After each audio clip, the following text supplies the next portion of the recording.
Hey everyone, hey y'all. I feel so southern when I say hey y'all, but oops. Hey y'all, welcome back to the podcast. I'm your host, Nyla Skipper, and you're listening to Inner Monologue with me, Nyla Skipper. So let's just get into it for today. I wanted this to be a light-hearted episode, a easy-to-digest topic, and I thought I would start with something that I saw on TikTok because I'm on TikTok way too much when I should be doing other things, but media consumption has honestly ruled my life a bit too much, and it was a video of nostalgic games that we used to play on the computer as children. So I'm 21, and growing up, like in elementary school, we used to go to the computer lab. I feel like every school has computer labs now, but back then it was like groundbreaking technology because a lot of people didn't have computers at home. I didn't have a computer in my home until I was like maybe 9, I think, when my mom got a computer because she needed it for work. And then I was like, oh, wow, this is lit. Like, this is lit. I can do everything now. I did not know much except for the games I played at school, but it was still a really, really cool experience. I remember playing games like, it was on this website because, you're at the school, so you could only search so much.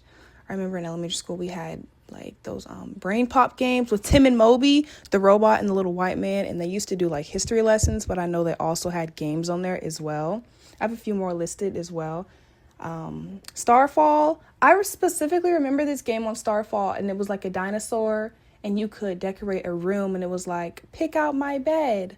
Pick out my clothes, and you could change the color of the dinosaur. I think that game was really fun to me, and I used to choose the race car bed because it was just like the best one that they had. I feel like it was so edgy and it was like so different. Like, I don't know, just wanted to be different, really. And because they did not have a girl bed that was as cool as the race car bed, I think all the girl beds were like pink or purple, but they didn't really have any design. They were just colors. They didn't have a scheme. Like the race car bed had a scheme to it. Fun Brain, that website just had a bunch of games on it, multitude of different games. Cool Math. There's a few other ones. I know Pop Tropica too. I played Monster High games, Barbie. I didn't really play those in elementary school. That was when I was a bit older and could play at my house on my computer. But I just recently found out through TikTok that Pop Tropica was created by the same guy that wrote the Diary of a Wimpy Kid series. Jeff Kinder, I think it was. And that makes a lot of sense now. Comparing Pop Tropica to just the universe of Diary of a Wimpy Kid, I can kind of see the parallel in that. It just seems like it would be created by the same person. Like, I was like, oh, that makes a lot of sense. Pop Tropica was a really cool game. It was kind of frustrating for me because I created my account when I was like 11, 12, constantly forgot my password, had to go back and always reset it or get my mom to like go through her email or something so I could figure that out. And she just looks at me sideways because it's like, girl, what is Pop Tropica? What are you doing? But anyways, as I was watching that TikTok video and going down this wormhole, I was like, what do kids have now to play online other than like those legit mobile games and I guess like console games, GTA and stuff. But I don't really think young children should be playing that. But I remember the ABCmouse commercials. Does anyone else remember those? Those used to be on cable television all the time. And of course, I never really got into that because that wasn't my age group, but I remember seeing it a lot on TV commercials when I was younger. ABC math games, they kind of marketed it as a tool for children to learn at home as an additional supplement to learning in school. They had math, reading, and then this little mouse. I guess that was their character or brand logo. This mouse is always hopping around and stuff. But that was something else for kids to play. But I just feel like now kids have really nothing to play that's like educational or supports like their brain function and growth and maturity online, to my knowledge. Then again, I'm not scoping out children's games because that'd be a bit strange. Like kids games, Roblox and Minecraft aside, that's for everyone, for the most part. I believe for the most part, depends on what you're doing there, but that's the conversation for a different day. But yeah, ABCmouse, I have written here that in an article, ABCmouse basically went under the house because they ran into some issues with the Federal Trade Commission, and they went in a, what does it say? Allegations referring to scams of the online children's program made it difficult to cancel subscriptions, failed to disclose automatic renewals, and continued billing after users canceled their subscription. So they went to court with the Federal Trade Commission and settled for $10 million because of the deceptive marketing. And that makes a lot of sense, because not once did I ever hear any of my family members or just people in the community be like, yeah, my daughter does ABC math after hours. If anything, it was Kumon. Now, Kumon used to really pop their stuff. I definitely remember that, because they were online, on TV, in advertising, and they had actual physical buildings. I remember in the county I went to high school in, there was a Kumon building in this plaza. And I was like, oh, people actually use this. This is when I was older, though, in high school. But Kumon was like low-key popular, like my middle school years, late elementary school years. But Kumon kind of did have that reputation.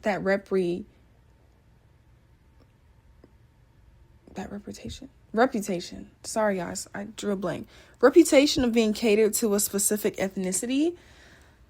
I would say that's just what my view was growing up of it, because of what I saw in the media and like in everyday life of, oh yeah, I'm going to pick my child up from Kumon, and it was usually someone from like an Asian minority group or subcategory, I guess you could say. Which there's nothing wrong with that, of course. And I'm sure there are different ethnicities and races that also used Kumon. But I know they definitely excelled in, I think, math and science, I believe it was. So I can see how they kind of drew that stereotype together a little bit. But it's unfortunate now, because I feel like all children are just sticky fingers, snotty nose, nothing in their brain but TikTok brain rot. And to my defense of my generation, Gen Z, maybe growing up a little bit, we had sticky fingers. I would say middle school years, once we were able to get our phones and get online. But in our like young adolescent years, I just don't think that everyone was like on an iPad, because iPads were like not as popular. For one, iPads weren't even out when I was like a child. So once iPads came out, then I would say we used iPads in school. I remember in fifth or sixth grade, they actually had iPads at my school that I was in. We used to go on some educational website that I can't even remember right now, and do the lessons and stuff. But children now, I feel like they don't really have that. You know, I don't really see that in media. I feel like a lot of children are either just, in regular school or in like these homeschool type of programs. And I'm not saying that's a bad thing. Like, you can definitely be homeschooled, or I've seen some parents on TikTok call it like free schooling or like nature schooling, where the environment in the world teaches your child through learned experiences and hands-on activities, which I think definitely has some pros and cons. And I still do think that children need to be in a classroom to some extent to build that social relationship with other students and to experience these emotions and these relationships, and to grow amongst your peers, to learn how to socialize, especially now, because there's a lot of people in my generation that don't really have the best ability to socialize naturally or put themselves out there, carry on conversations in a way, because we're all just so tapped into our phones and the instant gratification of sending a text message, liking an Instagram story, liking a TikTok, all of that. But I don't know. It's a bit unfortunate, and I kind of do feel old talking about this topic, because I'm just like, wow, like I see what people mean. I see what the older generation means when they say back in my day, back in my day. And it's like, bro, it's never going to be like it was back in your day. And it's not going to be ever how it was back in my day, but it's just a bit of a difference, because back in my day is kind of similar to now, but just a bit different in the experiences that we had online. Instagram was a different world. Online education was a different world. Social media was a different world. Even Google was a different world. Now we have a million options, a million different ways to do anything. And it's just not as simple and pure as it once was, unfortunately. We've fallen victim to that. Oh, yeah. And does anyone remember Monkey Joe's? I don't know if Monkey Joe's still in business. I didn't do research on them, but I think they went out of business maybe like a decade ago, or short of a decade ago. But they were just like a jumping house, almost like Sky Zone, but like inflatable jumping houses. I remember going to those when I was a little bit younger. They were pretty fun. They had pizza and stuff, just like any other regular kid's place. I'm surprised that Monkey Joe's went out of business quicker than Chuck E. Cheese, I will say. I don't know why. I just feel like Chuck E. Cheese should have been the first one out the door because it's just arcade games. Don't shoot me. But I feel like we have enough places to play arcade games. But inflatables, indoors, at like a price that's not too bad, and you have pizza, drinks, parties, party rooms. It's like the skating rink, but with inflatable balloons and inflatable bouncy houses. I feel like that is an ideal place for a child to go. If I was there right now, I'd be turned. Like, even when they bring the inflatables to campus, I'm already turned off that. That's a great experience. On to shows. Monkey Joe's is gone. What else is gone? Disney Channel. When I was researching this, I was like, is Disney Channel really gone? Because I know we have Disney Plus. Does Disney Channel, like the channel on cable television, really exist? No. Disney Channel, the channel, does not exist in a few countries. I have listed France, Spain, Brazil. Same for Nickelodeon. Those channels have also disappeared. But their shows reoccur on other channels. So not the Disney Channel, but their shows are being premiered on other channels, which is unfortunate because there's nothing like watching a show on actual Disney Channel. And they take their little wand and they're like, do, do, do, do, do. And it's like Hilary Duff doing this. That's pretty sad. Like, Disney Channel was low-key like, that was a thing back in the day. Back in my day. And it sucks that it's gone because I feel like Disney Channel holds place in a lot of people's hearts. Not even just Gen Z, like millennials too. Because that's what we all grew up on, watching Disney Channel, Nickelodeon, Cartoon Network. Cartoon Network still exists on cable television. Of course, their viewership has declined. But it says that their website was shut down in late 2024. And a lot of their OG shows and new content is on HBO Max now. Everything is switching to these streaming services. We already knew that Disney owned everything, which is why I think it's a bit comedic and ironic how Disney owns everything, but the Disney Channel is not up and running anymore.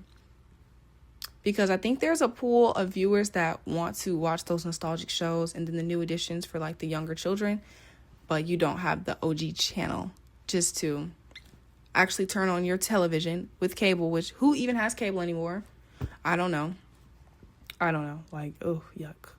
No, not really yuck. It's just ew, yuck. Watching cable television in somebody's home now is so nostalgic because it's we have ads on YouTube and sometimes Netflix, HBO Max and stuff, but an actual commercial on televised TV is just so unheard of now. I don't know. Nickelodeon is still in operation. They have declining viewership rates as well. Excuse me, guys. But Paramount Global owns Nick, so you can find a lot of their OG shows on Paramount Plus. Comparing all of these, I think Disney Plus is the best streaming service because it's it really does have everything in one. Now, HBO Max and Paramount Plus have their pros because they have other shows that are not just children's shows, but so does Disney Plus. But Disney Plus just has a plethora of shows of all types. But I feel like Paramount Plus and HBO Max have more adult shows. They don't have as many kids shows, whereas Disney Plus has everything. And they have Marvel, they have DC, Fox, they have the world. So it's why not tap into Disney Plus? And I don't think their subscription is so much. If you canceled Netflix and stuff, I think anyone could live with Disney Plus. Definitely. But that's just not the world we live in anymore. Everything is online. Everything is online. I do have a lot more to say about online culture in our society, but I think I might save that for another video, really. I think I've hit all the topics that I need to hit, really. So yeah. Thank y'all for watching. This has been Inner Monologue with Nyla Skipper, and I hope to catch y'all in the next episode. I do apologize if my audio was a bit chopped. I'm hoping it wasn't. I also dyed my hair Saturday when my lights went out in my dorm room, but I got the job done. So thank y'all for watching or listening, and I'll catch y'all later. Have a good one.